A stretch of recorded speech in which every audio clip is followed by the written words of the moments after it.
Alors, oui, l'homme, c'est l'outil. Pourrais-je avoir la première diapositive, s'il vous plaît?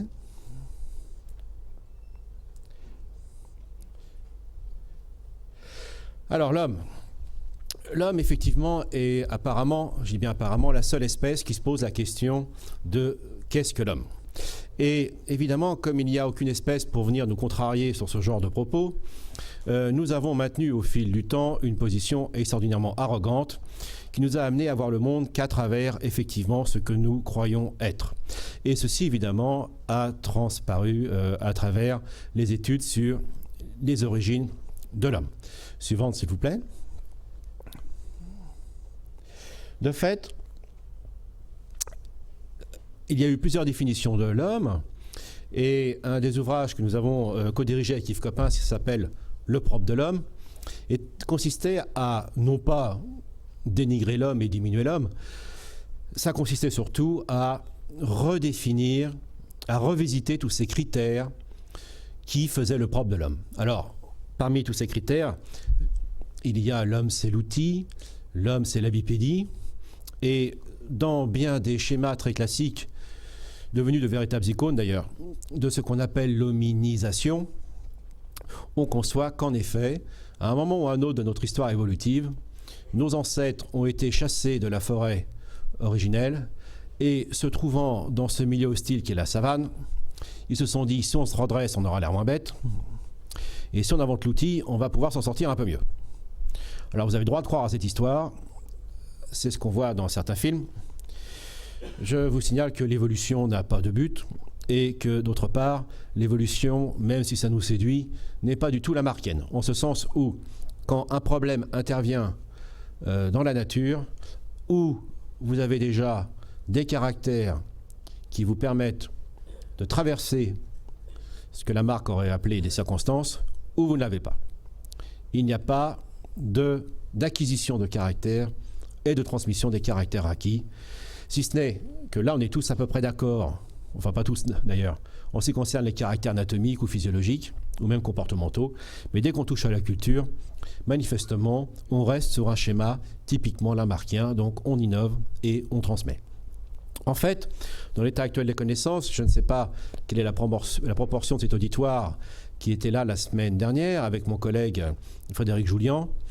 Je crois qu'il est assez saisissant de remarquer, à travers toutes les images qu'il a dû vous présenter sous forme de diapositives ou de films, de constater tout ce que font les chimpanzés et qu'on commence à découvrir tout juste chez les orang-outans également.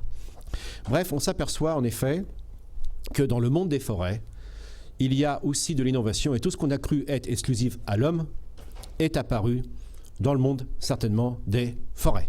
Donc la bipédie et l'outil, tel qu'on le voit ici sous la forme d'un personnage que vous connaissez bien, eh bien ce n'est pas apparu dans les savanes, ça descend certainement tout droit des arbres.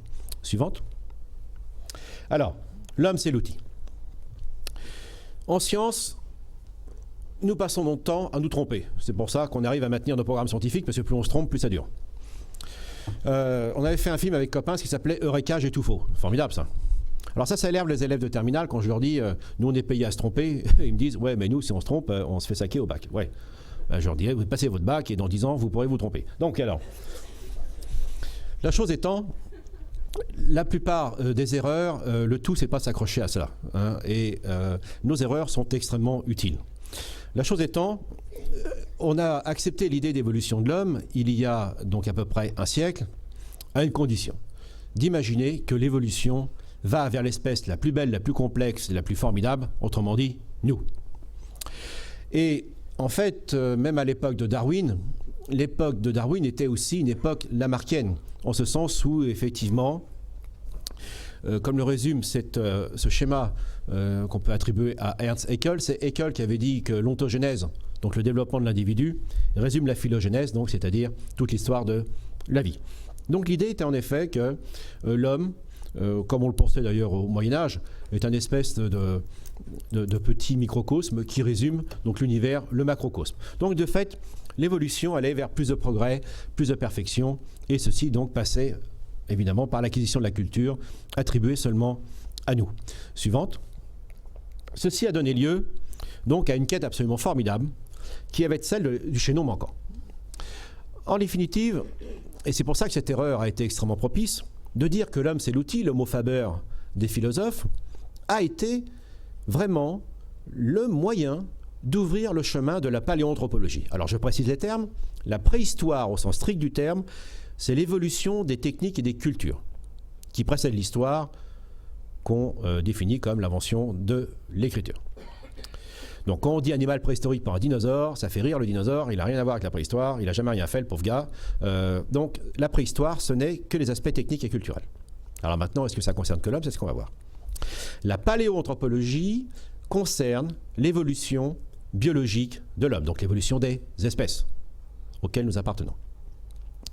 De fait, je ne saurais trop insister sur l'importance de l'intitulé de la chaire du professeur Yves Coppens au Collège de France, lorsque il a complété l'intitulé de sa chaire, qui n'est plus la chaire de préhistoire, mais chaire de paléoanthropologie et de préhistoire.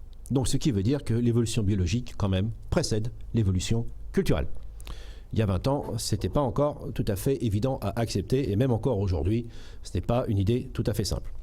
Vous savez, hein, si vous croyez à l'évolution de l'homme, hein, bienvenue dans la secte, hein, on est minoritaire sur cette terre. Hein, la plupart des cultures refusent l'idée d'évolution, et notamment d'évolution de l'homme. Alors, dans cette histoire-là, il est très clair que l'homme, c'est l'outil, a permis d'ouvrir le vaste champ de notre évolution, notamment notre évolution culturelle. Parce que la pierre se conserve mieux que l'os. Donc quand John Freary, il y a 2 siècles, et surtout Boucher de Perthes, il y a un peu plus d'1 siècle, trouve des outils en pierre taillée, donc là, on voit manifestement une action intentionnelle, et que ces outils en pierre taillée, les silex, donc pour l'essentiel à cette époque, à côté d'ossements de mammouth, on se dit que forcément, il a existé des hommes fort anciens, ce qu'on a appelé donc des hommes antédiluviens, parce que le terme de préhistoire ne sera inventé justement qu'en 1965. Alors justement, l'invention du terme est extrêmement intéressante d'un point de vue historique, parce que quand Boucher de Perthes parle d'hommes antédiluviens, donc la géologie commence à s'affirmer néanmoins, avec ses grandes aires, primaires, secondaires, tertiaires, quaternaires.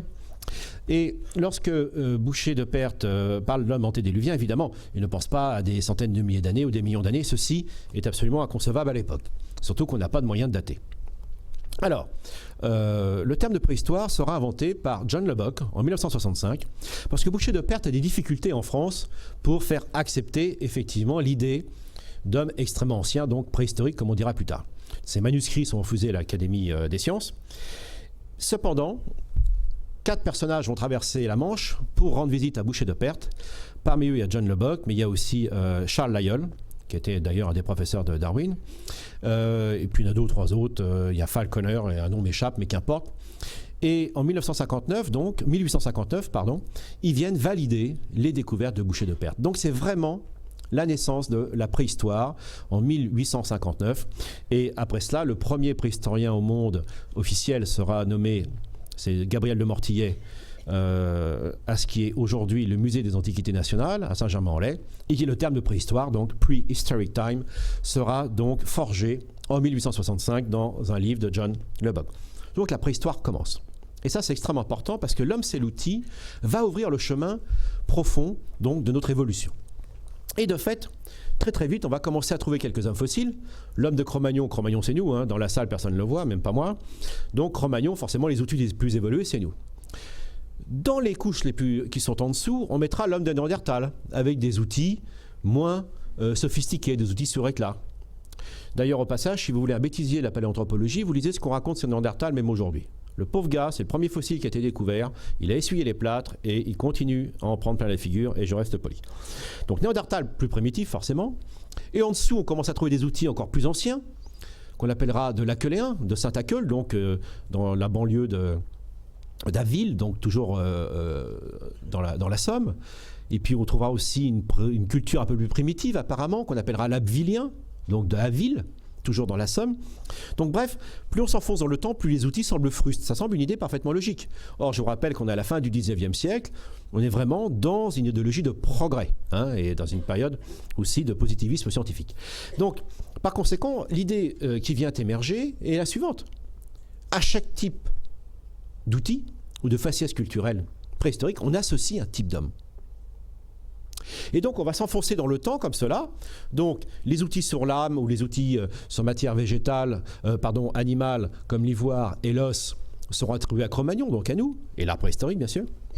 En dessous, Néandertal, moins évolué, outils moins sophistiqués. En dessous, les bifaces, qu'on verra rapidement tout à l'heure, donc avec des outils, avec forcément un homme plus primitif, ça sera Homo erectus. Et puis avant Homo erectus, c'est quoi? Des outils tout simples, du début de l'humanité.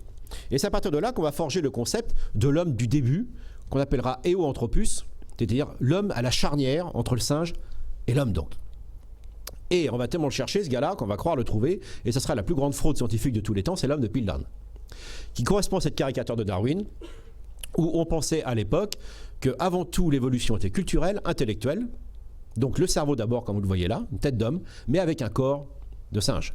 Alors comme vous savez aujourd'hui, c'est exactement l'inverse. Notre évolution a commencé d'abord par les pieds, et le cerveau s'est développé beaucoup plus tard, et on verra que les outils sont beaucoup plus anciens qu'on ne le pense. Mais il est clair que, sans cela, on n'aurait pas du tout avancé sur le chemin de la paléanthropologie. Donc c'est la préhistoire, avec ce schéma complètement balisé, qui va donner lieu à quelque chose d'absolument terrible, suivante s'il vous plaît, qu'on appelle l'évolutionnisme culturel. C'est-à-dire que les sociétés occidentales qui inventent la préhistoire, elle ne devrait pas être là, lui. Suivante s'il vous plaît. Ah, cela, ça va. Donc, à partir de là, on a créé une échelle de l'évolution des populations humaines, avec une vision complètement raciste, c'est ce qu'on a appelé l'évolutionnisme culturel. Donc on a considéré que l'homme blanc en Occident était plus évolué que l'homme jaune qui est en Asie, et surtout l'homme noir qui est beaucoup plus primitif. À telle enseigne que je vous rappelle, en 1937, on mettait à l'exposition coloniale à Paris des grands singes, et à côté des Kanaks, des Lapons et autres, et il y avait par exemple le grand-père de Lilian Carambeu qui était dans une cage. Donc on pensait qu'effectivement que les aborigènes australiens, les Kanaks, les Lapons, les Fuégiens, enfin les peu qui restaient, représentaient une étape primitive de l'évolution de l'homme. Donc où je veux en venir, c'est que d'un côté, vous voyez, les erreurs sont lourdes. Les erreurs nous permettent d'ouvrir un champ nouveau de connaissances, la préhistoire et la paléanthropologie, mais aussi, rappelez-vous que tout ce qui concerne les origines est hautement pollué par des notions idéologiques et de racisme. L'anthropologie que je représente devant vous a son péché originel, elle aussi, elle est née du racisme, de l'idée qu'il fallait démontrer les différences entre les races et la supériorité de l'homme blanc. Et ceci donc va complètement polluer cette approche-là. Alors aujourd'hui, donc voici une représentation de l'époque, le singe, le noir, qui est mis là, et puis ensuite le jaune et le blanc. Au passage, je vous rappelle que le terme de mongolisme vient de là. Comment se fait-il que des enfants nés issus de parents blancs, donc là, apparemment les plus évolués, normaux comme aurait dit Coluche, ont un enfant qui est mal formé, donc syndrome de Down? On sait qu'aujourd'hui c'est la trisomie 21. Mais l'interprétation était que ce petit, au cours de son autogénèse, traverse toutes les étapes de la phylogénèse, mais s'arrête à l'avant-dernière pour une raison qu'on ignore, d'où le nom de mongolisme. Donc vous voyez, c'est quand même lourd. Lourd. Donc, il faut faire extrêmement attention à cela. Et je terminerai là-dessus. Donc, faites attention à l'association type de culture, type d'outils. Et ceci se retrouve aussi entre les populations humaines actuelles. Alors, je devrais pas. Alors, ça fait pas très intellectuel, d'autant plus que je suis au Collège de France et à la Cité des sciences et de l'industrie et des technologies. Il y a un film que j'adore pour ça, c'est Crocodile Dundee. Il y a une scène absolument merveilleuse. À chaque fois, je suis mort de rire. Le héros blond rencontre la héroïne blonde. Et il se retrouve en Australie, dans le bush, pour aller voir les crocodiles. Donc patati patata, et il rencontre un ami de héros, aborigène, noir. Donc la journaliste blonde décide de prendre en photographie l'aborigène noir. Donc elle dit, ça te dérange pas, je te prends en photo? Non, non, vas-y. Alors elle commence à le viser. Et l'autre dit, non, non, tu peux pas. Alors elle bouge, etc. Elle dit, bah là je peux? Non, non, tu peux pas. Ah bon, tu as peur que je vole ton âme? Et l'autre dit, non, non, non, non, il y a le cache sur ton icône. Donc rappelez-vous de ça quand même, parce que moi j'en ai assez d'entendre, donc ça évitera les questions tout à l'heure que je me fâche, des gens qui me disent on est plus intelligent que les autres parce qu'on a le TGV et Internet. Bon, moi je pense que vos grands-parents étaient aussi intelligents que vous, ils n'avaient pas le TGV, ils n'avaient pas Internet. Donc il faut quand même faire attention à ces visions idéologiques qui associent un niveau culturel avec un niveau d'intelligence. N'importe quel crétin peut utiliser Internet, notamment moi, c'est pas pour ça que... Et puis des gens l'utilisent très intelligemment. Faites attention à ces clichés, c'est extrêmement lourd de conséquences lorsqu'on veut reconstituer les étapes de la préhistoire. Suivante. Donc long préambule quand même, mais pour faire attention à cela. Donc voici une représentation de l'évolutionnisme culturel. Alors, là aussi, le prédécesseur d'Yves Coppens au Collège de France était donc le professeur Leroy-Gourhan, donc très grand préhistorien. Et tout le monde a gardé en tête ce schéma, je rappelle Le geste et la parole, par exemple, tous ces ouvrages extraordinaires d'il y a une vingtaine, trentaine d'années, où vous voyez, toujours pareil, cette idée d'une évolution linéaire, où vous voyez Homo habilis, alors vous voyez le singe qui est à 4 pattes, le chaînon manquant qu'on n'a jamais trouvé, ça c'est un concept génial, chaînon manquant. Hein. Pourquoi pas chaînon? Chaînon manquant, on l'a fait pour le manquer, et je vous assure, on a réussi, on l'a manqué, on l'a jamais trouvé. C'est formidable ce truc-là. Donc, évidemment, on n'a jamais trouvé une espèce comme celle qu'on a vue avec une tête d'homme et un corps de singe. Ça n'a jamais existé. Une espèce de chimère. Donc, mais en tout cas, ça a servi. Là aussi, le chaînon manquant a été un concept extrêmement utile, mais qui aujourd'hui est devenu complètement obsolète. La chose étant, dans le roi Gourand, le geste et la parole, à cette époque-là, on pouvait continuer à écrire cela. C'est-à-dire que vous avez cette grande fresque où vous voyez Homo habilis, donc d'Afrique, on va y venir dans un instant, qui a des outils très frustes. On tape un silex sur un autre. Après ça, vous avez Homo erectus avec des beaux silex symétriques qu'on va voir dans un instant aussi. Et là, il est un peu plus relevé, un peu plus grand, il a un plus gros cerveau, il marche un peu mieux, il a une main un peu plus humaine. Ensuite, vous avez Néandertal, donc il est presque complètement redressé, il a les mains quasiment humaines, il a un gros cerveau, une mâchoire plus petite, et puis Cro-Magnon, alors nous, vraiment, on regarde au-dessus de l'horizon, vers notre avenir, notre devenir, et donc on a les plus beaux outils. Ce schéma-là, j'ai mis presque 10 ans à le dégager des manuels scolaires, et je crois qu'il tient encore. C'est pour dire comme quoi les idées sont tenaces. Là aussi, on va voir que cette association culture type d'homme, il ne faut pas confondre l'évolution biologique et l'évolution culturelle. Mais à l'époque, c'était le schéma qui était tout à fait cohérent, mais qui aujourd'hui ne fonctionne plus du tout. Suivante. Alors l'Afrique. Vous savez qu'aujourd'hui... Alors, le problème, c'est qu'il a fallu se rendre compte que nos origines n'étaient pas européennes, ni asiatiques, ni africaines. Alors, d'aucuns me disent, vous êtes sûr que c'est en Afrique? Moi, je réponds, on a tellement tout fait pour pas que ce soit l'Afrique, on peut être sûr que c'est l'Afrique. Et oui, donc tout ça parce que toujours à cause de ce rappel historique très court, on ne voulait pas concevoir que nos origines puissent être sur ce continent noir et surtout colonisé, méprisé donc si longtemps par l'Occident. Donc nos origines sont en Afrique. Suivante. Et l'affaire commence donc en 1924. C'est-à-dire on pense que, comme Darwin l'avait prédit en 1871, que le continent africain est le berceau de l'humanité. Deux raisons à cela. D'abord, et on le sait maintenant, c'est confirmé par la génétique, parce que les chimpanzés, qui sont nos frères d'évolution, sont les plus proches de nous dans la nature actuelle, et que, en raison des modèles de l'évolution que nous avons, on considère que deux lignées évolutives sœurs, qui émergent d'un dernier ancêtre commun, se séparent dans des régions géographiques voisines. Alors l'homme, il est partout sur la Terre, on ne sait pas d'où il vient. Par contre, les chimpanzés sont encore en Afrique. Si on fait l'hypothèse qu'ils n'ont pas beaucoup bougé depuis leurs ancêtres, évidemment, parce qu'ils ont évolué aussi, donc nos origines sont africaines. Eh bien, il va falloir attendre plus d'un siècle pour vérifier cela. En attendant, en 1924, un homme est persuadé des origines africaines, c'est Raymond Dart, et trouve cet Australopithèque en 1924, l'enfant de Tang. Et là, c'est exactement le schéma inverse de celui qu'on a vu tout à l'heure. Puisque cet Australopithèque, il a un petit cerveau, une tête simiesque, et il marche debout. Exactement l'inverse de l'hypothèse du chaînon manquant qu'on a vu représentée avec la caricature de Darwin. Suivante. Et Raymond Dart sait très bien que pour affirmer qu'on est un ancêtre de l'homme, il faut convoquer l'outil. Parce que c'est l'outil qui fait l'homme. C'est toujours cette idée forte. Et Raymond Dart, dans les années 1930, fonde une théorie qu'on appelle la théorie ostéodonto-kératique. Ça veut dire quoi? Qu'on ne trouve pas d'outil en pierre taillée. Effectivement, vous vous doutez bien que le premier outil n'a pas été un outil en pierre taillée. C'est une pierre toute simple utilisée pour broyer quelque chose ou un bout de bois ou quoi que ce soit. Mais ceci ne peut pas se reconnaître tant que ce n'est pas taillé, d'où la difficulté. Donc ostéodonto-kératique, ça veut dire quoi? Eh bien qu'il considérait que les australopithèques, donc c'est le nom de ses ancêtres africains, eh bien utilisaient des bouts d'os, ostéo, donc des fémurs, des mâchoires, des mâchoires avec des dents, donc donto, et puis kératine, donc c'est des cornes, donc qui vient de la kératine, la protéine, qui compose donc les ongles, les cheveux et les cornes.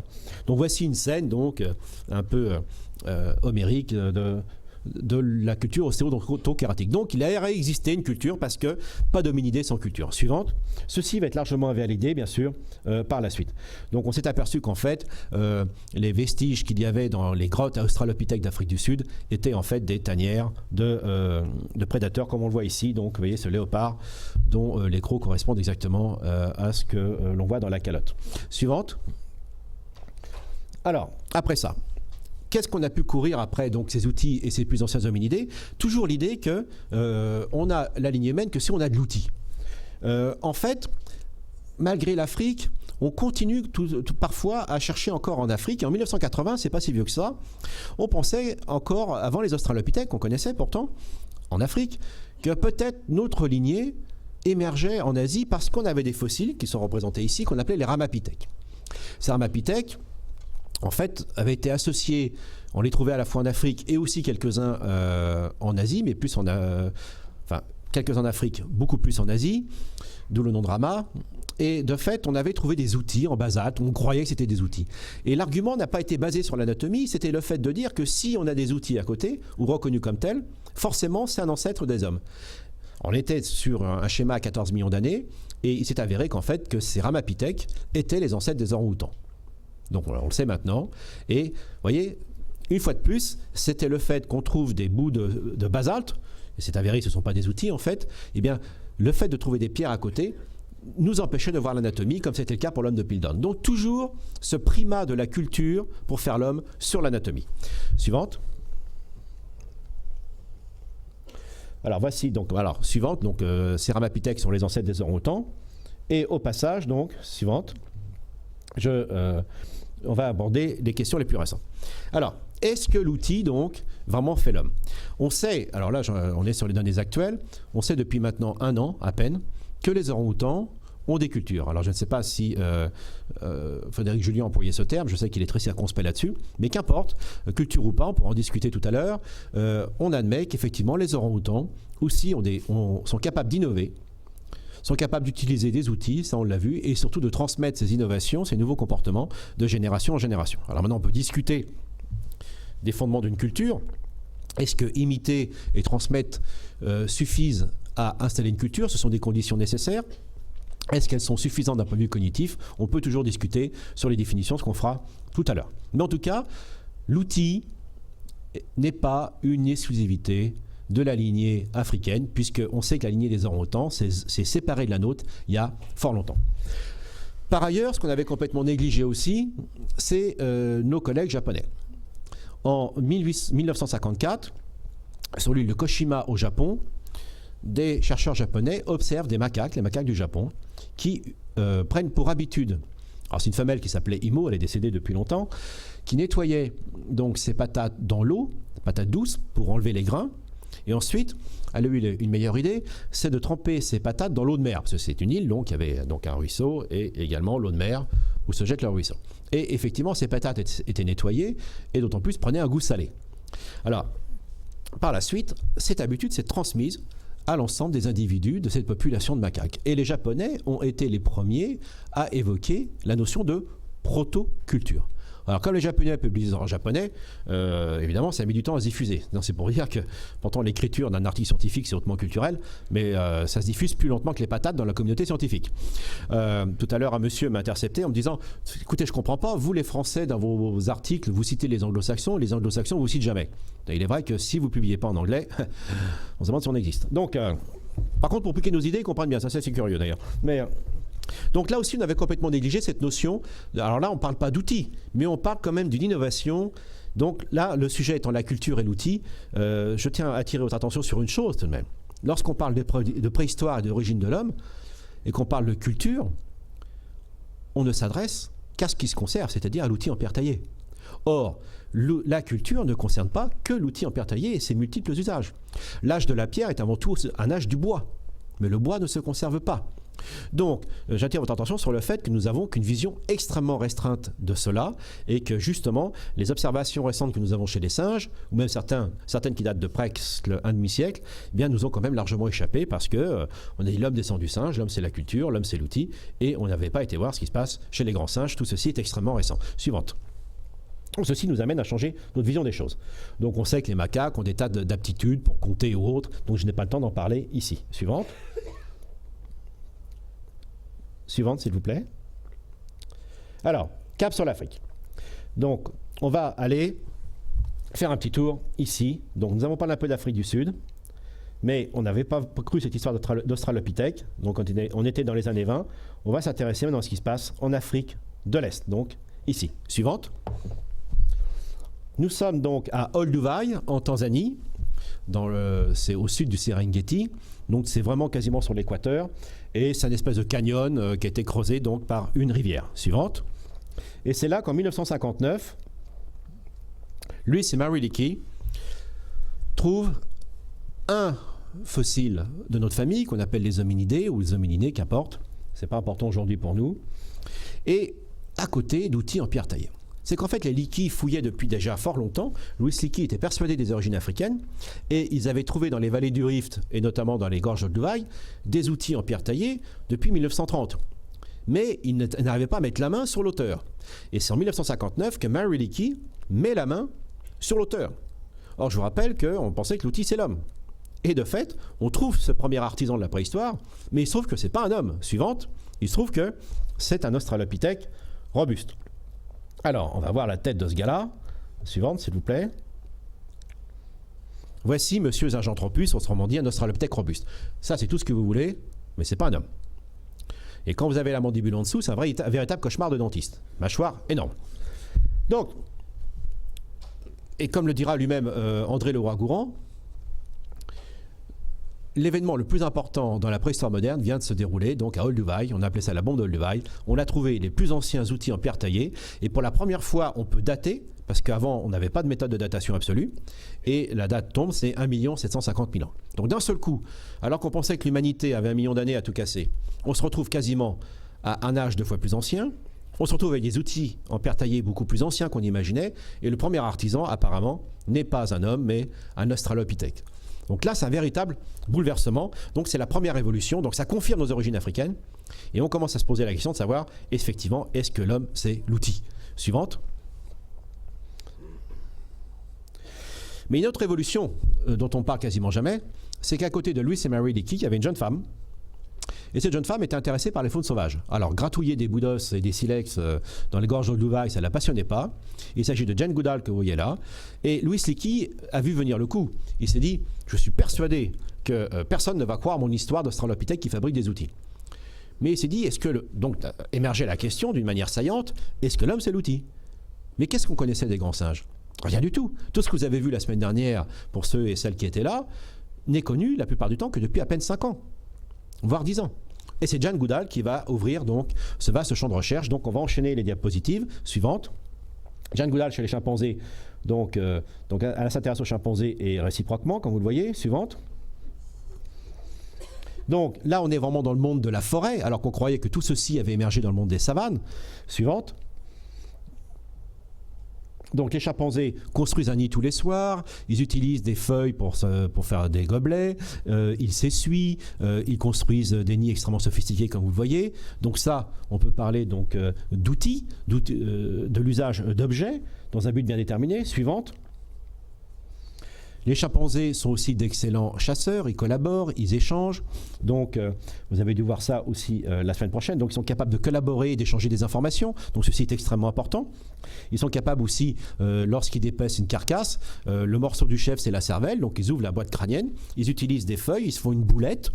Et puis, ils vont tremper. Donc, c'est comme le matin avec votre tartine dans le café au lait. Eux, c'est une cervelle avec des petites feuilles. C'est très bon. Ils se donnent la feuille. Ils se passent ça comme un joint, d'une certaine manière. Donc, ils adorent ça. Donc, il y a aussi donc usage, transformation, recherche d'un goût. Donc il y a des traditions autour de cela. Suivante.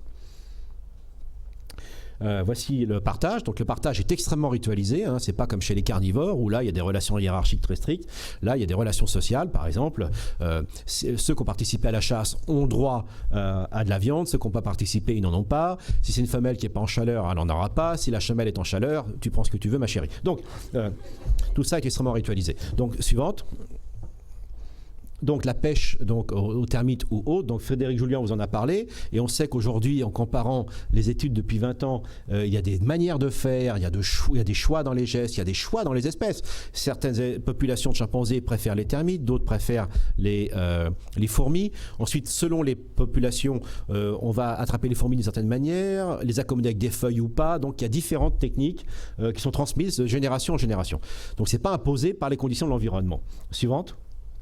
Et puis en Afrique de l'Ouest, donc Frédéric Julien a dû vous le montrer, ils utilisent des pierres pour briser des noix, ailleurs ils utilisent des gourdins. Bref, suivante s'il vous plaît. On s'aperçoit qu'en effet, les chimpanzés sont capables d'utiliser toutes sortes d'outils et d'innover. On a répertorié une quarantaine de caractères qui se transmettent donc de génération en génération. C'est pour ça qu'on parle de protoculture, voire de culture, même si on peut se fâcher sur les termes de la définition. Mais en attendant, ceci n'est pas imposé par la génétique ni par l'environnement. Donc qu'est-ce que ça signifie pour nous? Ça montre que les comportements d'innovation, d'usage d'outils ne sont pas uniques à la lignée humaine. Premièrement, nous savons aujourd'hui 99% de gènes en commun, les chimpanzés et nous avons un dernier ancêtre commun exclusif. Donc si les chimpanzés sont capables d'avoir tous ces comportements qu'on a vus, ça veut dire que les capacités à développer des cultures, utiliser des outils ou autres, nous ont été léguées par notre dernier ancêtre commun. Nous l'avons développé d'une manière considérable, eux l'ont développé d'une manière plus ou moins importante. Pour l'instant, on ne connaît pas l'histoire évolutive des chimpanzés, mais ils ont évolué eux aussi. Où c'est important aussi, c'est l'exemple des orang-outans. Vous voyez bien ici que les orang-outans, nous, notre dernier ancêtre commun, il est là, en Afrique. Nous sommes les Africains. Eux sont des Asiatiques. Je vous ai dit que les orang-outans développent aussi de telles compétences.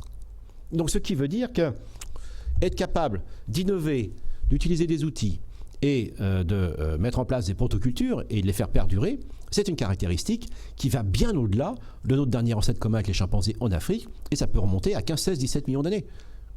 Si on en croit donc les données actuelles sur les relations phylogénétiques, donc de parenté, que nous avons avec les grands singes. Alors, qu'est-ce qui fait qu'apparemment, suivante s'il vous plaît, nous les grands singes, nous soyons capables de développer des compétences protoculturelles, si vous voulez ce terme, et non pas, par exemple, les singes.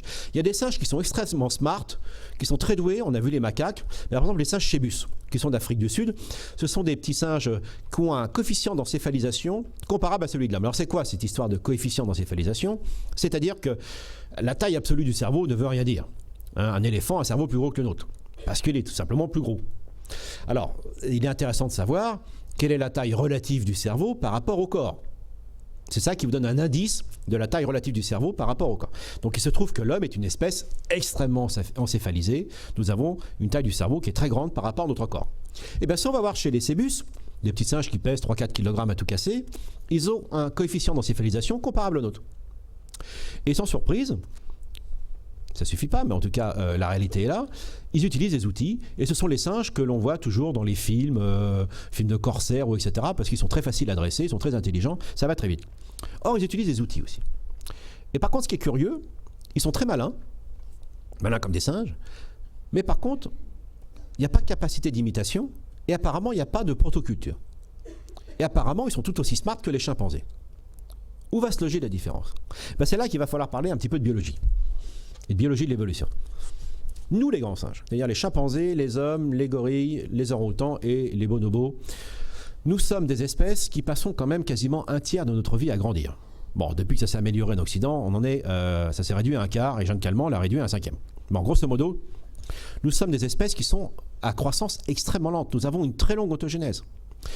Chez les singes, et notamment chez les grands singes, les femelles ne mettent qu'un petit au monde, et le sevrage, traditionnellement dans l'espèce humaine, apparaît vers 5-6 ans. Chez les grands singes, ça apparaît vers 4-5 ans, et l'adolescence arrive tardivement, vers 11, 12, 13 ans, un peu plus tard pour nous. Enfin bref, on passe beaucoup de temps à grandir, ce qui nous amène à avoir des relations extrêmement longues avec la mère et le groupe social. Donc nous avons du temps pour apprendre les choses, et le brisage des noix, tel qu'on l'a vu tout à l'heure chez les chimpanzés, c'est un apprentissage qui prend beaucoup de temps. Les petits chimpanzés mettent 4 à 5 ans à bien maîtriser la technique. Alors ça peut vous faire rigoler, mais on a mis des hommes en action là-dessus. Et quand vous voyez les noix et les pierres en question, je peux vous dire que vous allez vous casser les doigts avant de casser les noix. Donc c'est une technique qui est loin d'être simple, justement, et même briser et tailler des silex, je peux vous dire, c'est extrêmement complexe. Alors quand on voit un professionnel, ça paraît simple, mais ceci est extrêmement complexe. Or apparemment, chez les petits singes comme les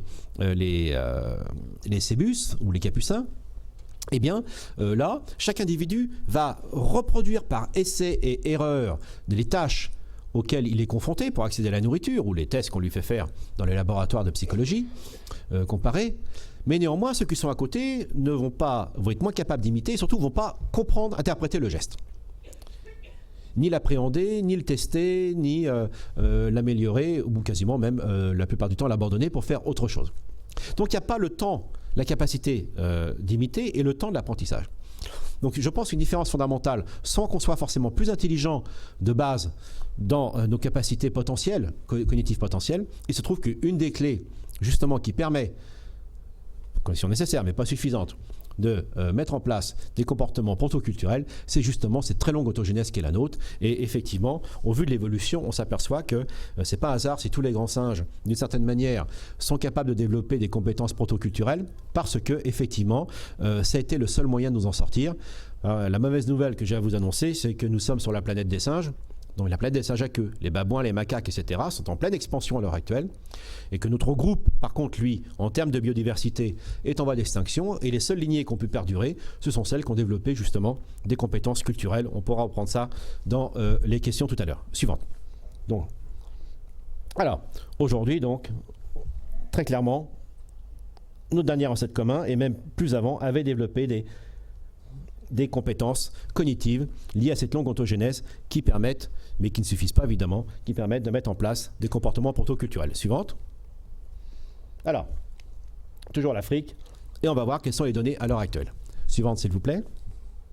Alors, il est très clair que aujourd'hui, avec l'actualité des fossiles, nous remontons pour nos origines en Afrique à Ororine du Kenya, 6 millions d'années, et à Toumaï du Tchad, 6-7 millions d'années. Et là, nous sommes très proches du dernier ancêtre commun des hommes et des chimpanzés. Donc je ne suis pas là pour parler de la controverse entre les tenants d'Ororine et de Toumaï, mais en tout cas, on est très proche du dernier ancêtre commun. Dans l'état actuel des choses, il n'y a pas d'outils associés à Ororine et Toumaï. Les premiers outils vraiment reconnaissables n'apparaissent, toujours en Afrique, que vers 2,3-2,5 millions d'années, notamment, donc là c'est une représentation de la vallée de l'Omo, donc en Éthiopie. Éthiopie et Kenya. Pour autant, est-ce que Ororine, Toumaï ou les Australopithèques, qu'on n'aura pas vraiment le temps de voir, si ce n'est très rapidement, est-ce qu'ils n'utilisaient pas d'outils ? Le problème, c'est qu'avant de découvrir ce qui se passait chez les grands singes, on ne s'est pas posé la question. On avait de l'outil en pierre taillée, on n'avait pas d'outils. Donc actuellement, on reprend toutes les recherches et on essaye de regarder sur les pierres qui sont à côté des ossements des Australopithèques, donc 3-4 millions d'années. Pour l'instant, ce n'est pas le cas apparemment pour Toumaï et Ororine, autour de 6-7 millions d'années. On essaie de savoir si ces pierres, justement, n'ont pas pu servir à écraser des noix, par exemple, comme chez les chimpanzés. Auquel cas, on devrait trouver des traces d'écrasement sur les pierres, etc. Eh bien, on ne s'était jamais posé la question auparavant, avant de découvrir les chimpanzés. Donc, vous voyez, comme quoi, la recherche, c'est passer son temps à se tromper et toujours reprendre un petit peu les données en fonction de l'évolution de nos connaissances. De fait, on pense que les Australopithèques utilisaient des outils, parce que les chimpanzés le font. Maintenant, il faut le prouver, mais c'est très difficile à prouver. Mais on sait que, notamment, ils mangeaient des parties souterraines des plantes. Donc, dans les savanes arborées, les parties souterraines des plantes, rhizomes, tubercules, oignons, bulbes et compagnie, sont extrêmement abondants, mais ceci dit, il faut aller les chercher. Donc, il faut les déterrer.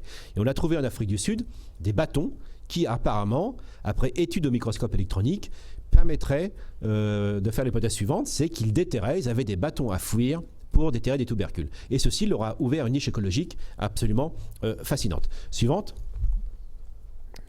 Donc voici le temps des Australopithèques. Est-ce qu'à l'époque de Lucie, il y avait des outils ?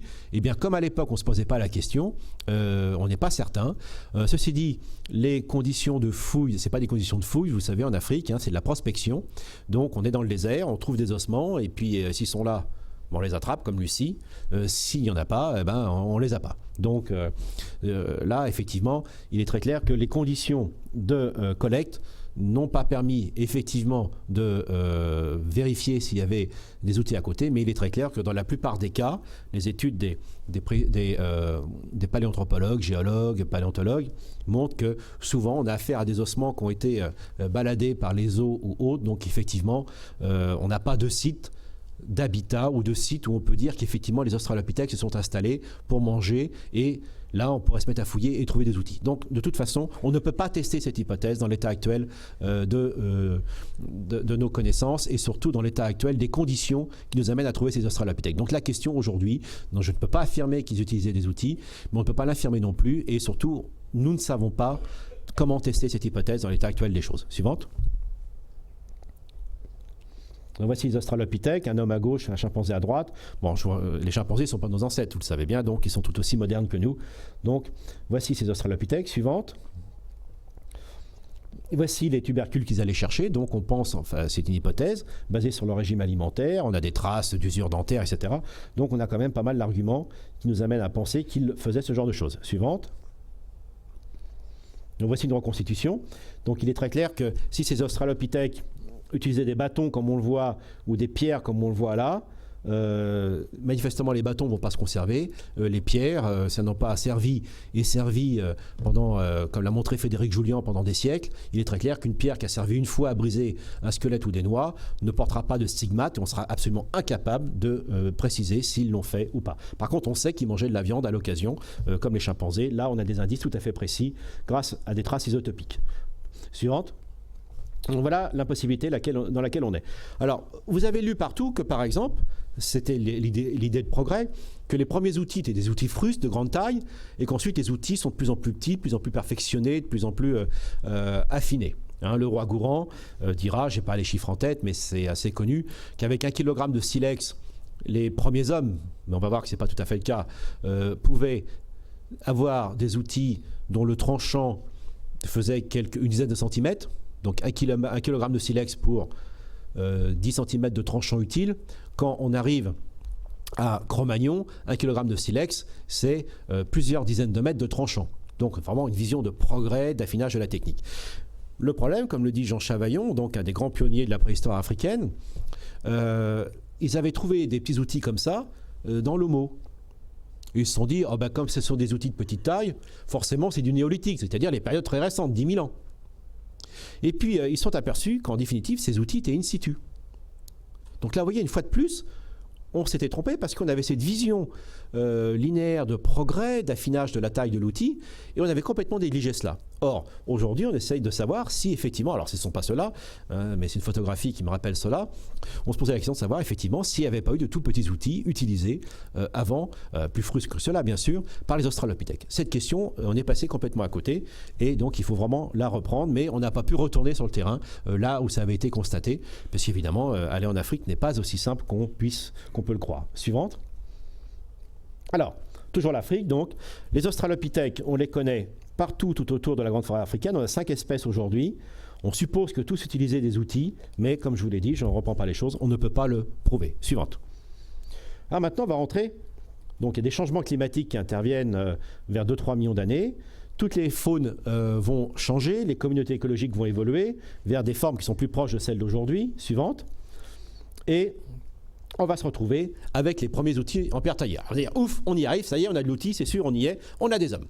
Eh bien, en effet, la question maintenant, telle qu'elle se pose, c'est pas l'homme, c'est l'outil, mais est-ce que l'homme, c'est l'outil en pierre taillée? Donc déjà, on a fait un pas en avant, si je puis dire. Et en effet, je vous rappelle qu'on avait trouvé l'Australopithèque robuste à côté de ces outils. Suivante.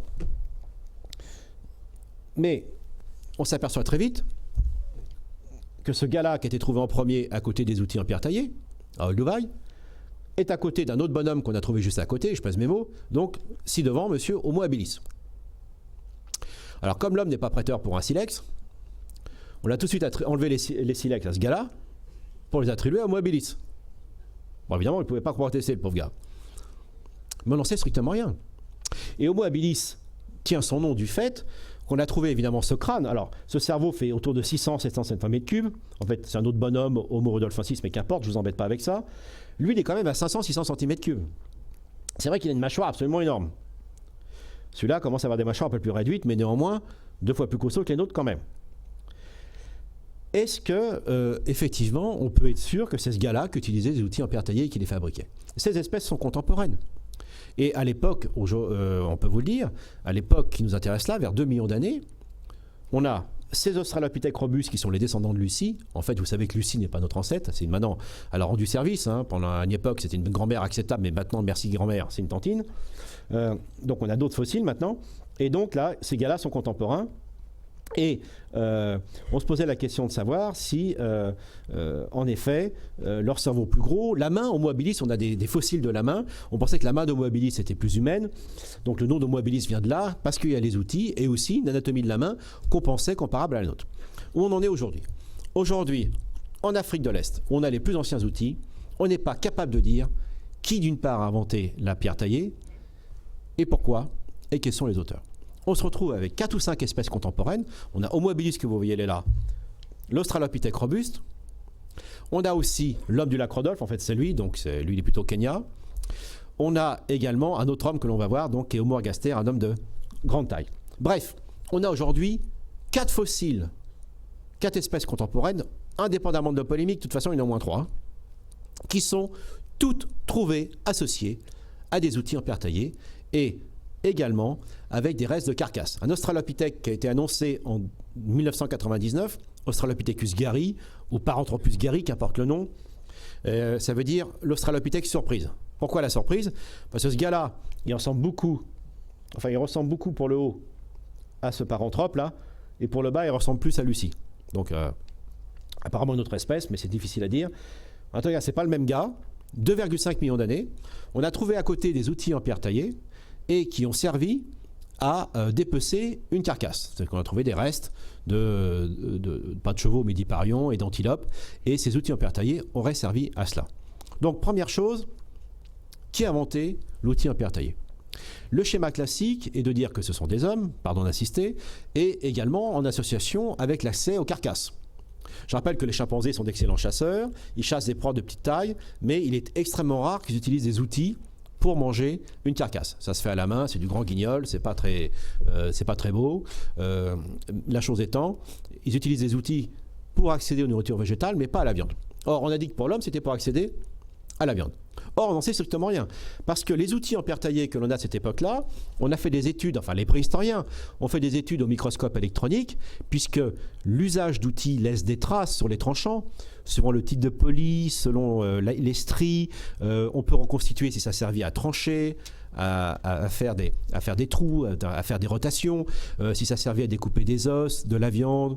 On peut même distinguer entre couper des végétaux comme les graminées ou tailler des végétaux plus ligneux comme le bois.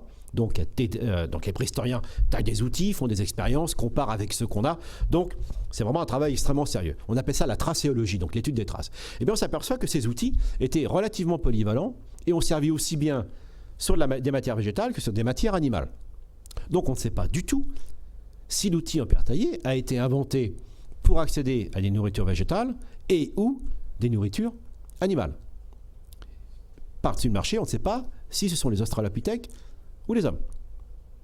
Si on accepte ces gars-là comme des hommes, c'est une autre question. Chez les chimpanzés, ce sont les femelles qui sont les plus douées pour utiliser des outils.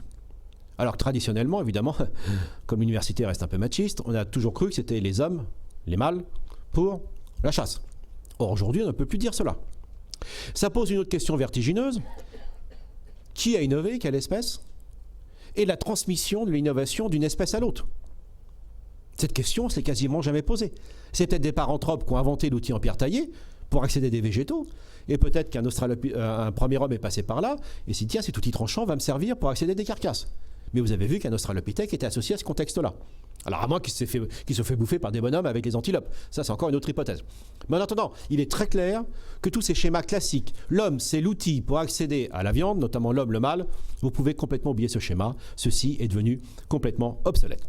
Alors, il y a autre chose aussi qui est extrêmement important. C'est que longtemps, on a cru que ces outils, suivante s'il vous plaît, en pierre taillée, extrêmement simples. Alors voici une reconstitution des australopithèques. Donc on les voit avec leur face absolument étonnante, et on les voit ici utiliser un bâton à fouir. Ceci, ce n'est pas une lubie de chercheur ou de dessinateur. On a trouvé de tels bâtons dans les grottes d'Afrique du Sud, donc, et qui ont servi à cela. Et même des os, un bout d'os. Suivante. Donc voici ces outils-là. Alors ça se reconnaît très bien, un outil en pierre taillée, vous voyez. Vous avez ici ce qu'on appelle un cône de percussion. Et ceci, c'est tranchant comme un rasoir. Donc ceci, c'est extrêmement utile pour découper des chairs ou couper des végétaux. Ceci est extrêmement utile pour broyer des végétaux, mais aussi pour désarticuler des carcasses. Des expériences ont été faites par les préhistoriens. Suivante. Voici la gestuelle. Alors, est-ce qu'on peut considérer que ces outils tout simples, polyvalents mais extrêmement efficaces, représentent une culture qu'on appelle la culture de Luvail, le Dowoyen, donc qu'on appelle les galets aménagés, tout simple comme cela. Est-ce que cette culture est associée à un type d'hominidé? Certes pas, j'ai insisté là-dessus. Et puis, est-ce que cette culture est stable? Eh bien là aussi, on s'aperçoit qu'il faut complètement revoir nos bons schémas classiques. Premièrement, en ce qui concerne la main de tous ces gars de cette époque-là, on a fait de nouvelles études anatomiques de la main, à la fois d'Homo habilis et aussi des paranthropes qu'on a vu tout à l'heure, des australopithèques robustes. Mais on s'aperçoit que la main des australopithèques robustes n'est pas moins apte à fabriquer des outils que celle des premiers Homo habilis. Donc là aussi, une fois de plus, l'outil avait complètement faussé notre vision de l'anatomie. Hein? Donc, au niveau de l'interprétation, il faut toujours se méfier de nous. Deuxièmement, c'est pour ça que j'ai mis cette diapositive, ces hommes, bien sûr, on a cru que c'était des actions opportunistes. On pensait que ces gars-là arrivaient sur une carcasse ou arrivaient vers des ressources végétales. S'il y avait des silex à côté, crac-crac, ils tapaient, ils débitaient les silex et ils les utilisaient et les abandonnaient. Beaucoup plus complexe que cela. On s'aperçoit, et ça c'est une découverte d'Hélène Roche que vous écouterez dans 15 jours, je crois, qui me succédera. Hélène Roche a fait une découverte absolument merveilleuse, donc je ne vais pas trop épiloguer dessus parce qu'elle en parlera bien mieux que moi. Mais en tout cas, un site daté de 2,33 millions d'années, à l'ouest du lac Turkana, où là, on sait que des hominidés, mais qui? On n'a pas les ossements, ont traversé sur des kilomètres la savane herbeuse pour aller chercher sur les rives du lac Turkana des affleurements de roches, de basalte, pour débiter des outils. Elle a trouvé des ateliers d'outils. C'est-à-dire, c'est plus là le gars qui prend deux pierres et qui tape l'une sur l'autre. Il y a une expédition qui a été montée pour s'installer et débiter de la bonne matière première. En plus de ça, c'est un puzzle à 3 dimensions. Les préhistoriens font ce qu'on appelle du remontage. Donc on a trouvé, je crois, plusieurs dizaines de sites d'ateliers de taille de la pierre. On a reconstitué ce qu'ils ont fait. Pendant que certains allaient chercher de la matière première, un autre est parti chercher des œufs d'autruche. On a retrouvé cela, et donc il préparait le goûter d'une certaine manière. Enfin bref, donc ils étaient extrêmement bien organisés. Et par ailleurs, on a pu reconstituer la façon dont ils ont taillé ces outils, ce qu'on appelle une chaîne opératoire. Alors pour certains outils, ça peut indifféremment se faire de main droite ou de la main gauche. Mais en fait, pour certaines chaînes opératoires, ou vous êtes droitier ou gaucher. Donc Hélène Roche vous en parlera, et on sait que ces gars-là étaient droitiers. Et ça correspond à l'anatomie. Les crânes que je vous ai montrés tout à l'heure, on les remplit de polymères, on ressort un moulage de la boîte crânienne, et on s'aperçoit de quoi? Que chez les paranthropes, comme chez les premiers hommes, eh bien, il y a des asymétries cérébrales. C'est-à-dire que le cerveau gauche est relativement plus développé que le cerveau droit. Et ceci est très accentué chez nous. Et ceci est associé à la dextérité. Donc la morphologie de la main, les asymétries du cerveau et les technologies, les chaînes opératoires reconstituées sont toutes convergentes. Et on s'aperçoit, et ceci est important, que ceci est partagé par plusieurs espèces contemporaines. Donc l'anatomie, l'archéologie préhistorique et toutes ces reconstitutions montrent cela. Et ce qui est absolument fascinant, c'est qu'on s'aperçoit que ces hominidés, mais qui? On est tenté de dire l'homme, mais on ne sait pas. Eh bien, montaient de véritables expéditions.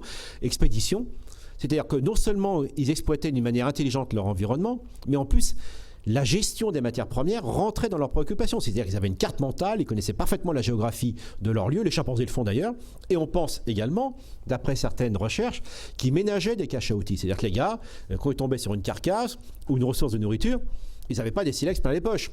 Donc on ne sait pas s'ils avaient inventé le panier. De toute façon, ça aussi c'est une invention extraordinaire, mais là on n'a pas les vestiges. Mais en l'occurrence, d'après certains préhistoriens, il y avait donc une parfaite maîtrise des ressources du paysage, parfaite maîtrise donc des déplacements, mais également ils étaient capables apparemment de ménager des caches à outils, c'est-à-dire de disposer sur leur territoire des réserves à outils, et quand ils tombaient une carcasse, ils allaient vers la réserve la plus proche.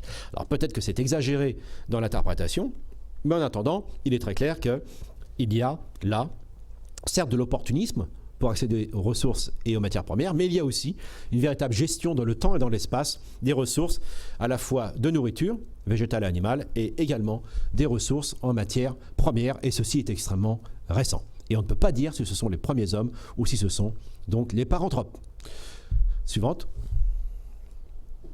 Donc voici une idée donc, des paysages dans lesquels ils évoluaient. Suivante. Voici pour le cerveau, donc je l'ai évoqué, donc on appelle les asymétries cérébrales. Suivante. Voici donc une étude de tracéologie. Alors ça c'est extrêmement précis, au microscope. On est capable de savoir comment ont été utilisés les outils, je vous l'ai dit, mais également quand on trouve un bout d'os ou une carcasse, on est capable de dire est-ce que les crocs des prédateurs ou des charognards sont passés avant les traces d'outils ou vice-versa. Donc là aussi, ces premiers hommes, ces Homo habilis, on pense qu'ils étaient relativement charognards. Diapositive suivante. Alors ceci, voici cet Homo habilis, donc assez impressionnant, mais il ne faisait pas plus d'1m20, 1m30. C'est Homo rudolfensis, c'est un des premiers hommes. Suivante. Pour vous présenter les acteurs. Donc voici un exemple. Et on sait qu'ils étaient charognards. Ils n'étaient pas capables d'abattre les grosses carcasses. Donc on retrouve néanmoins là différents types de sites archéologiques. Donc là, je ne dis pas que paléontologique, je dis bien archéologique parce qu'on a des vestiges culturels, hein, donc les mots ont une précision. Et on sait qu'ils n'étaient pas capables d'abattre de telles proies. Alors vous me direz, c'est vrai qu'on ne retrouve pas des traces d'épieux. parce que le bois ne se conserve pas. On a de rares exemples, mais on a des traces d'épieux à Colombo Falls, au Kenya, 1,4 million. Mais en tout cas, vu leur taille et leur gabarit, ils n'étaient pas apparemment capables d'abattre un dénotaire comme celui-là. Donc, c'est pour ça les préhistoriens définissent différents types de sites archéologiques. Des sites archéologiques dans lesquels on a des grosses carcasses avec des outils, ceux qu'on a vus, qui permettent de débiter, comme on le voit ici. Donc apparemment, ils sont arrivés sur une carcasse. Des études précises montrent que la viande se conserve, reste consommable pendant quasiment une semaine dans les milieux de savane arborée, moins dans les savanes ouvertes. Donc il y a des études extrêmement précises autour de cela. On a des sites où on sait que les hommes débitaient des bouts de carcasse, comme des membres ou autres, et allaient ensuite se mettre plus à l'abri, donc plus près des arbres. Et là, on appelle ça des ateliers de boucherie. Et il y a aussi des ateliers de débitage. Donc là aussi, on a une gestion de l'espace, il y a des sites plus opportunistes, on débite rapidement, on consomme sur place, et d'autres qui participent effectivement d'une meilleure gestion, parce qu'il est clair que quand vous êtes installé là, les pics-assiettes qui s'appellent lions, à l'époque il y avait des tigres à dents de sabre, des hyènes chasseresses et des léopards géants, ils ne vont pas se priver non plus de débarquer, donc évidemment c'était pas un pique-nique dans la forêt de Fontainebleau, donc il valait mieux dégager assez vite. Donc, ces gars-là étaient capables de faire cela. Et ils étaient charognards, donc, alors évidemment, quand on dit charognard, ça ne fait pas très noble, mais je vous signale néanmoins que lorsque vous allez chercher de la viande, c'est pas vous qui avez tué la bête, et en plus vous payez. Pour eux, c'était gratis. Donc, suivante. Donc là aussi, je n'ai pas le temps d'en parler, les changements d'environnement s'installent, suivante, et donc là aussi, les espèces vont devoir s'adapter. Et là, va apparaître donc une autre espèce, au milieu de celle qu'on vient de voir. Donc Homo habilis, Homo rudolfensis, dont on a vu les crânes, les paranthropes, tous apparemment utilisent des outils. Et puis voilà que se débarque ce gars vers 2 millions d'années, le nouveau venu qu'on appelle Homo ergaster. Homo ergaster, ceci est un squelette qui a été trouvé en 1985. Il a déjà notre taille corporelle, cerveau de 700-800 cm3, et c'est le vrai coureur des savanes. C'est le premier homme au sens strict du terme. Alors vous voyez déjà, aujourd'hui, nous sommes en train de revoir la définition du genre Homo. Et c'est ça qui est la clé de nos problèmes à l'heure actuelle. Parce que tant qu'on avait un fossile qui se baladait tous les 300 000 ans et quelques outils, notre esprit cartésien nous trace ça en ligne droite, aucun problème. Aujourd'hui, c'est fini. On sait qu'on a une évolution buissonnante et les critères traditionnels, l'homme c'est la bipédie, l'homme c'est la chasse, l'outil, le partage de la nourriture, vous l'avez bien compris, ce ne sont pas des critères absolus. Alors le problème est de savoir qu'est-ce qu'un outil humain ? Qu'est-ce qu'une bipédie humaine ? Voilà une bipédie humaine. Voilà le premier coureur des savanes qui est capable certainement de courir sur de longues distances comme nous, alors que les autres hominidés n'en étaient pas capables. Et de fait, comme on s'aperçoit qu'aujourd'hui, l'outil, même en pierre taillée, n'est certainement pas le propre de l'homme, ça nous amène, nous, les paléanthropologues, à repenser ce que le premier homme d'un point de vue biologique. Et actuellement, nous sommes plusieurs à penser que le vrai homme, au sens strict du terme, le vrai genre Homo, apparaît avec Homo ergaster. Donc les autres que j'ai appelés hommes, traditionnellement comme Homo habilis, Homo rudolfensis, aujourd'hui, on est plusieurs à considérer que justement, ce ne sont pas des hommes au vrai sens du terme. Ils tiennent leur statut d'homme que par les outils en pierre taillée auprès desquels ils ont été trouvés. Aujourd'hui, la paléanthropologie et l'analyse donc des ossements, l'analyse paléobiologique, prend pour la première fois ses droits. Je veux dire, la paléanthropologie, pour la première fois, essaye de prendre son indépendance par rapport à l'image de l'homme que l'on avait, qui nous a été imposée par la préhistoire, mais qui nous a été extrêmement utile. Soyons clairs. Si on n'avait pas trouvé d'outils en Afrique, on n'aurait pas été chercher les fossiles qui suivent. Donc là aussi une erreur qui nous amène à changer de paradigme, et voilà où on en est aujourd'hui. Et Homo ergaster, effectivement, est lui aussi associé à l'Oldowien. Donc ça nous fait quand même un quatrième candidat, peut-être un cinquième, associé aux outils en pierre taillée d'Olduvai, donc les plus simples connus dans l'état actuel de nos connaissances. Suivante. Donc l'association homme-outil ne tient pas.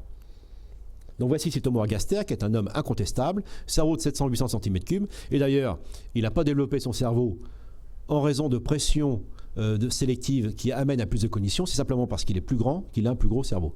Mais quand on est plus grand, on a un plus gros cerveau, il se trouve qu'on a des aires d'association qui sont plus développées, donc ce qui permet la mise en place d'autres capacités cognitives. Donc là, on parle donc des processus d'évolution que je pourrais reprendre un peu plus en détail tout à l'heure. Suivante. Alors, avec Homo ergaster, ce premier grand homme, il y a quelque chose de nouveau qui intervient. Parce que l'outil ne se résume pas à la culture, vous l'avez bien compris, on l'a vu pour les chimpanzés, on l'a vu pour tout ce qui nous intéresse jusque-là. Mais néanmoins, ce sont les seuls vestiges. Alors, si mon ami Frédéric Julien était là, il me sauterait au cou en me disant « Ouais, encore vos délires de paléanthropologue ». On a trouvé à Olduvai des pierres comme cela, et la reconstitution suivante est la suivante, et celle qui vient, pardon. Apparemment, ce seraient les premiers abris. Alors, ceci est hautement contestable, parce qu'il est très clair que ces cercles de pierres, c'est peut-être des pierres qui étaient autour d'un tronc d'arbre. Bon. Ce qui est extraordinaire, c'est que dès que vous émettez une hypothèse, qui doit être vérifiée, c'est une hypothèse, vous avez quand même toujours 10 collègues qui sont là pour vous la démonter. C'est comme ça que ça fonctionne chez nous. Hein. C'est pour ça qu'on a toujours du travail. Donc, on trouve des pierres. Donc là, on est vers 1,7 million d'années. Il n'est pas certain qu'il s'agisse d'un abri. En tout cas, ailleurs, pour des périodes plus récentes, vers 1 million d'années, là, on pense vraiment que ces hommes construisaient des abris, parce qu'on trouve les pierres comme si elles étaient couchées vers le centre. Donc, il correspondrait à des pierres qui étaient appuyées sur des branchages qui, eux, ont disparu. Donc, voilà comment les préhistoriens essayent de reconstituer ces lueurs extrêmement fragiles et interprétatives des premiers habitants. En tout cas, ce qui est important avec Homo ergaster, c'est que cet homme transforme son environnement. C'est-à-dire, il ne va plus se contenter d'utiliser intelligemment, comme on l'a vu jusqu'à présent, avec ses ressources, avec ses outils, les ressources de matières premières pour l'outillage, mais également les ressources animales et végétales. Là aussi, il va construire des abris. Et là, ce sont les travaux de Jean Chavaillon, notamment en Éthiopie. Ils aménagent des plages sur qui correspondent au fleuve Omo et Awash aujourd'hui. Et là, cet homme construit des abris. Et là, Homo ergaster, grâce à l'adaptation culturelle et technique, s'affranchit et est le premier à s'affranchir du monde des arbres. Suivante. Et là également, il est certainement le premier à utiliser le feu. Vous lirez dans tous les livres que les premiers foyers, c'est 550 000 ans. Oui, foyer. Mais les foyers, c'est quoi? Ça veut dire, dans un habitat archéologique, des pierres installées avec souvent une cuvette aménagée dans laquelle il y a eu du feu. Vous imaginez bien que les premiers utilisateurs du feu ne sont pas dit « Attendez les gars, avant d'aller chercher le feu, on se fait une petite cuvette, on met des pierres autour ». Donc les premiers usages du feu, évidemment, laissent très peu de traces. Or, en Afrique, toujours, on a des traces, des plaques brûlées qui datent de 1,4 million d'années à Chezowanja. On en a d'autres un peu plus anciennes, 1,5 million d'années dans les grottes de Swartkrans, où là on a des restes qui ne sont peut-être pas d'Homo ergaster, mais proches d'Homo ergaster, en tout cas apparemment des vrais hommes, dans l'état actuel de nos connaissances. Et là, ce sont des indices extrêmement éphémères. Mais on a trouvé des ossements avec des traces de feu et autres. Donc apparemment, l'usage du feu est aussi quelque chose d'extrêmement ancien. Et pour la première fois, et c'est pour ça que moi je pense que le vrai genre Homo, d'abord d'un point de vue biologique, c'est Homo ergaster. Ensuite, il y aura Homo erectus, Homo neanderthalensis, Néandertal, Homo sapiens, nous et puis d'autres. Donc les grands hommes qui se sont affranchis du monde des arbres et qui surtout vont continuer à évoluer d'un point de vue biologique. Peut-être pas trop au niveau de notre corps, quoi qu'il y aura des évolutions quand même, mais assez sensibles, plus au niveau de notre crâne, mais on a des hommes incontestables. Mais surtout, l'évolution, l'expansion de cette espèce va se faire notamment grâce aux innovations techniques et culturelles. Donc ces hommes sont capables, plutôt que de s'adapter à d'autres climats d'un point de vue physiologique ou biologique, ce qui prend beaucoup de temps, ils vont s'adapter en tropicalisant donc leur environnement, donc en créant des habitats, peut-être des vêtements, mais ça, on n'en sait rien du tout à l'heure actuelle, et aussi, évidemment, certainement avec le feu. Donc, ce qui est absolument étonnant, c'est que pour la première fois dans notre histoire évolutive, avec Homo ergaster depuis 2 millions d'années, et au moins depuis 1,2 million d'années pour la construction d'abris et peut-être l'usage du feu, cet homme est le premier qui va sortir d'Afrique. Hein, il est à peine connu en Afrique, qui sort d'Afrique. Les données sont extrêmement récentes. En Géorgie, qui est à la fois à la porte de l'Europe et de l'Asie, on a des fossiles qui remontent à 1,7-1,6 millions d'années, à Dmanisi. Et là, on a une espèce qui est très très proche, Homo georgicus. Je ne pense pas que c'est une autre espèce, mais ça ne nous intéresse pas pour l'instant. Ce sont de vrais hommes au vrai sens du terme, et ils sont les premiers hominidés, alors que toutes nos origines jusqu'à présent sont en Afrique, à sortir donc du berceau africain et à entamer leur expansion. Eh bien, d'une certaine manière, il était temps, puisque avec l'accentuation des changements climatiques et autres, il va y avoir, en effet, beaucoup d'extinctions. La plupart des grandes lignées de mammifères vont connaître donc des décimations importantes. Beaucoup de grandes faunes vont disparaître, notamment en Amérique du Nord. Mais par exemple, l'orang-outan est le dernier survivant de la grande lignée des grands singes asiatiques. Et de cette grande lignée des hominidés africains qu'on est en train de décrire, nous autres, les paléanthropologues, eh bien, à partir de 1 million d'années, il n'y a plus qu'un seul rameau qui émerge, c'est le genre Homo. Hein, tous les autres vont disparaître. Habilis, rudolfensis disparaissent vers 1,5 million d'années, les paranthropes qu'on a vus vers 1 million d'années, il ne reste plus qu'une lignée, la nôtre. Et celle-ci a certainement pu survivre grâce justement aux innovations techniques et culturelles, et aussi que le fait que nous sommes de grande taille est capable de chasser. C'est le temps aussi des vrais chasseurs, c'est extrêmement important. Donc, d'une certaine manière, il était temps. Donc là, on fait l'histoire à rebours, hein, donc ce n'était pas prévisible à l'époque. Mais ceci explique pourquoi, effectivement, l'homme, ce n'est pas l'outil, mais il n'existe aucune population humaine sans l'outil. C'est ça, en fait, que ça veut dire. L'homme, c'est l'outil. Donc on s'aperçoit que l'outil, même l'outil en pierre taillée, précède l'homme. Mais ce qui est important, c'est que l'évolution, les innovations culturelles et l'évolution des techniques et des cultures sont partie liées avec le vrai genre Homo, et c'est ceci qui nous a permis de survivre. De fait, maintenant, il faut faire extrêmement attention. Donc, je vais m'arrêter là. J'avais d'autres choses à vous dire assez rapidement, mais on a vu donc l'essentiel. Donc, réponse à la question au titre de cette conférence, des outils avant l'homme, sans aucun doute, vous l'avez vu. Et il y a des outils également chez des espèces qui ne sont pas du genre Homo, donc à côté de nous aujourd'hui, donc les chimpanzés. Mais là, on voit donc cette évolution culturelle considérable. Dans l'état actuel de nos connaissances, aucun grand singe n'a utilisé les outils. L'outil en pierre taillée, apparemment, n'existe pas chez les grands singes actuels. On n'a rien découvert de cet ordre, si ce n'est que chez certains chimpanzés, on peut leur apprendre à le faire dans les conditions du laboratoire. Mais, comme je vous l'ai dit, tout ceci est extrêmement récent. Et donc, le vrai genre Homo, donc, c'est vraiment la capacité d'asseoir son adaptation dans différents types de climats, sur différentes latitudes, grâce à l'outil et à l'exploitation des ressources qui l'entourent. Donc, et surtout, en changeant son environnement. Alors, par la suite, soyons très clairs. Suivante, s'il vous plaît, on va aller assez vite maintenant. Voici, suivante encore. Voici les outils plus perfectionnés, donc on appelle la queue léin, des bifaces. Donc ça, c'est certainement Homo ergaster, donc c'est beaucoup plus récent. Donc là, vous voyez, il y a une recherche d'efficacité, de symétrie, donc il y a une évolution cognitive qui est tout à fait manifeste. Donc mes collègues préhistoriens, Hélène Roche, Pétroquin, son ami et autres, donc vous en parleront mieux que moi. Suivante. Et rapidement, là aussi, je vous ai dit qu'au moment de l'époque d'Olduvai, en Afrique, on a 3 ou 4 espèces contemporaines de l'outil en pierre taillée et toutes les utilisaient. Donc les hommes sortent d'Afrique.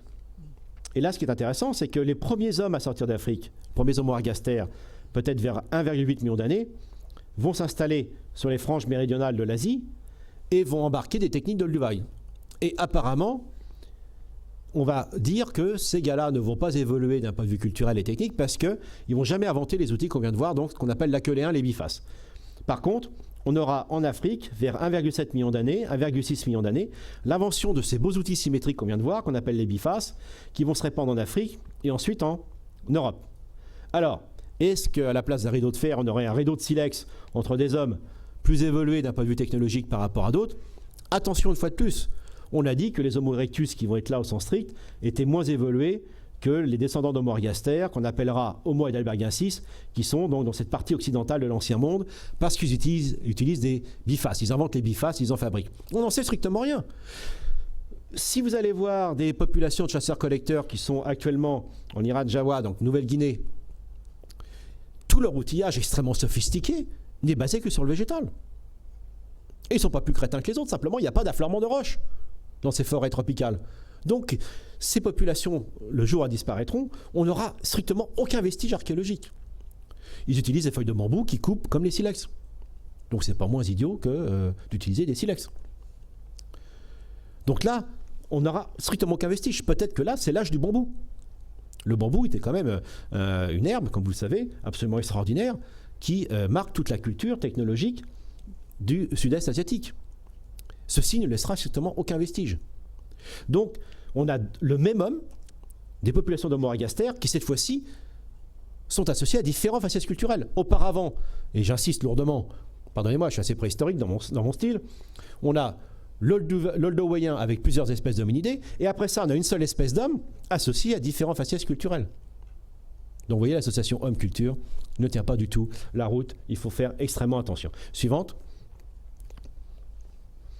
Donc voici ce rideau de silex, si je puis dire. Suivante. Voilà, c'est vite pour conclure maintenant. Donc voici, en fait, il y a eu des populations, des mouvements. Donc voici l'ère de la queue léin et l'ère de l'Olduvaiien, mais ceci est aujourd'hui complètement remis en cause. Alors par exemple, des populations très récentes sont passées en Amérique du Nord, vers 30 000 ans, et elles ont inventé des outils sur l'âme qui correspondent à des techniques extrêmement récentes, alors qu'elles viennent de régions où il n'y avait pas de prémices auparavant, ce qu'on appelle les cultures de Clovis en Amérique du Nord. Donc ça montre bien qu'aussi, écoutez, on est contraint. On a beau être innovant, être intelligent et autres, si vous n'avez pas d'affleurement de matières premières, c'est même pas la peine d'y aller. Vous ne pourrez pas fabriquer des outils en pierre parce que vous n'avez pas la matière première, tout simplement. Suivante. Donc aménagement de l'habitat, suivante. On va aller vite et je vais arrêter. Ça c'est Terra Amata, donc l'habitat. Suivante. Suivante. Voici une technique extrêmement complexe, beaucoup plus récente, où cette fois-ci, au lieu de prendre des silex et les tailler de plus en plus, comme on l'a vu, on parle l'oldowien et on épluche de plus en plus, si je puis dire, et on arrive aux beaux bifaces qui vont se réduire. Mais là, au bout d'un moment, on ne peut pas aller au-delà. On est obligé de garder un minimum de matière. Eh bien, qui a fait cela? Néandertal, Cro-Magnon, donc on est des périodes plus récentes. On appelle ça ces techniques Levallois, de Levallois-Perret qui est pas loin d'ici. C'était découvert là-bas. C'est-à-dire qu'on préforme l'outil dans la masse et ensuite on va le détacher sous forme d'éclat. C'est des outils sur éclat. Qui a inventé cela? On n'en sait strictement rien. Ça apparaît d'une manière très ancienne, vers 200 à 300 000 ans dans l'état actuel des données. C'est peut-être Homo heidelbergensis, c'est ni Néandertal ni Cro-Magnon. Et ceci n'apparaît pas ailleurs dans le monde. Là aussi, on ne peut pas associer un type d'homme à un type d'outil. Suivante. Suivante encore. Je vais avoir mon Néandertal et mon Cro-Magnon. Suivante encore. Je vais les avoir, nom d'une pipe. Hein. Suivante encore. Et je m'arrête. Suivante. Décidément, vous voyez, j'étais gourmand. Suivante encore. Alors, ils sont où ces gars-là? Encore. Encore. Ça vient, hein? Encore. Voilà. On va arrêter là. Je vous présente ci-devant Monsieur Cro-Magnon et Monsieur Néandertal. Là aussi, on avait dit Cro-Magnon plus évolué, l'outil sur lame, sur os, sur ivoire, et Cro-Magnon donc plus évolué. Alors Cro-Magnon c'est comme nous, mais les orbites en 16/9, vous voyez.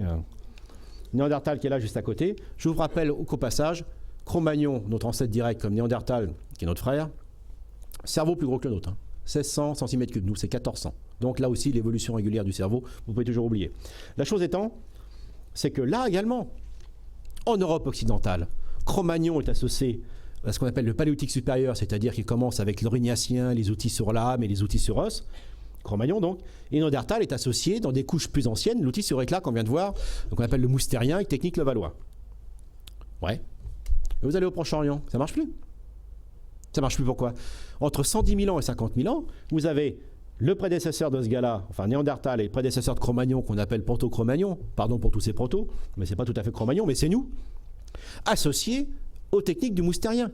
Les deux enterrent leur mort. Entre 110 000 ans et 50 000 ans, Néandertal et Cro-Magnon, c'est le même niveau technologique et culturel, c'est les mêmes techniques de chasse, c'est les mêmes pratiques en ce qui concerne l'accès aux ressources, et les deux enterrent leur mort. Donc là aussi, il faut oublier l'association un type d'homme, un type de pratique culturelle.